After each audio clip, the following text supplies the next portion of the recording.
Hey guys, how you going? Blocktastic Man here. But I guess you can tell from the title and this picture here who's the next champion we do have in Paladin Strike. That is Ash. Ash is actually coming to Paladin Strike now, or basically she's in the game right now, downloadable and playable as we speak. Now we're going to be going through the patch notes, as I do not have video of her yet. That's why we'll be looking at these awesome pictures and listening to my lovely voice. And don't get to see my face, I know it's a bit of a down. Anyway, Ash, abilities. Her abilities are Burst Cannon. If you play Paladins, you already know. Burst Cannons, Kinetic Burst, Shoulder Bash, Siege Shield, and Assert Dominance. Burst Cannon, fire a shrapnel round that explodes on dealing 140% damage, which is really cool in Paladins. Kinetic Burst, superheat your next shrapnel round, applying knockback to all enemies in a frontal cone, and dealing 280% damage. So that is one of her moves. Shoulder Bash, lower your shoulder and hurtle forward. Knock the first enemy into the air, and you hit, dealing 240 damage. Not as much as the Kinetic Burst, but throwing them into the air is really good, so it stops their movements as well. Siege Shield, deploying a 1000% health shield that advances forward, lasting 6 seconds. In Paladins, that is really good when you're trying to take spots, so you use him with Barak as well with his shield, become really effective as well. And Assert Dominance is even better. Leap forward and plant your banner into the ground, knocking enemies into the air briefly and creating a damage immune zone for yourself, lasting 6 seconds. But you must stay inside that circle for the immune to work for 6 seconds. 6 seconds is a very long time. Legendary Ruins, a Fortress Breaker, Rally Here, and Battering Ram. Fortress Breaker, Siege Shield moves 50% slower and becomes 50% larger. Rally Here, slow enemies inside of the Assert Dominance zone by 80% for 3 seconds. That would be really good to use that one first up. And Battering Ram, gain CC immunity during shoulder barge and push enemies into your path towards the final point, which would be really good as well, but I'm going to the second one, Rally Here. Also, talents she has is, you got the two to choose from. You have the gain 50% extra damage reduction, or reload 50% faster. Movement speed increased by 20%, or reduction cooldown of Siege Shield by 3 seconds. Increase health of Siege Shield by 1000, or recover 400% health when hitting enemies with Shoulder Bash. Next one is Allies Basic Attack, deals 50% more bonus damage within the zone for Assert Dominance, or health maximized increased by max health increased by 35%. And finally, stun enemies knocked back into walls for Ash for 1 second longer, or reduce cooldown of Shoulder Bash for 2 seconds. Also, new abilities, new content, new abilities. Health regeneration, 5 seconds when out of combat.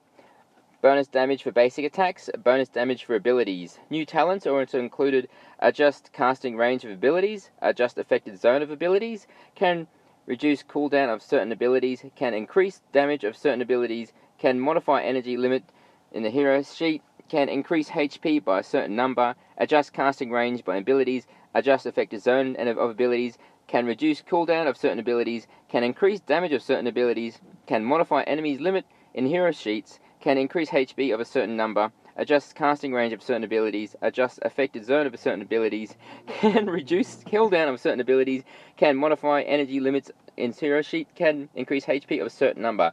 Now that's a mouthful. Now one of the cool things I like about this now is they're making summons more addictive based, because everyone that's in summons is just going around killing a whole lot of people. Now they've changed it to something completely different.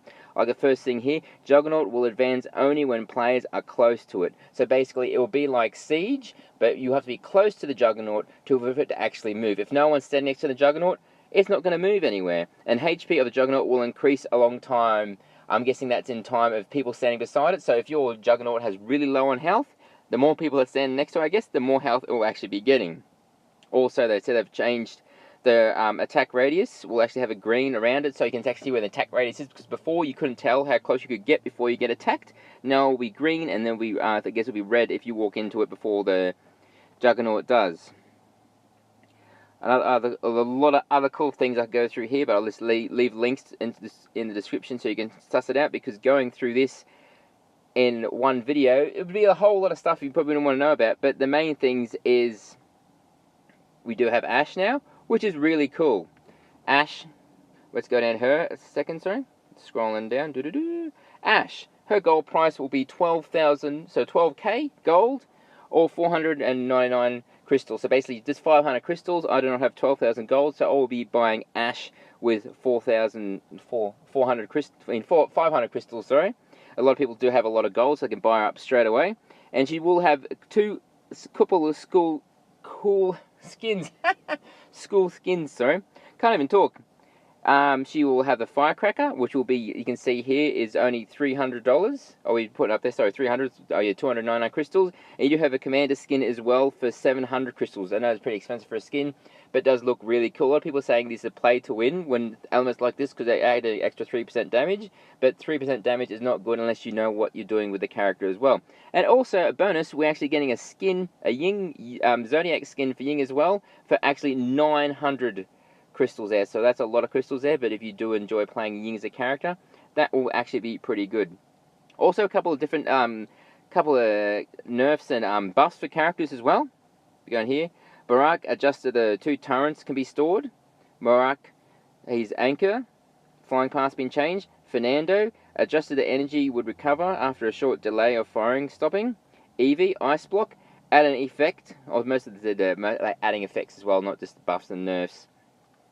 Adding effect that when ability ends, damage dealt depending on how long the enemies were frozen for.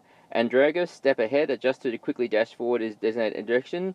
Recharge every 10 seconds with a max of 2 charges. That's pretty cool. Sky also got stuff. Victor, Ying, Bomb King, and Drogo's also got the stuff done as well. Sky was added new special effect to her first shot when emerging from stealth.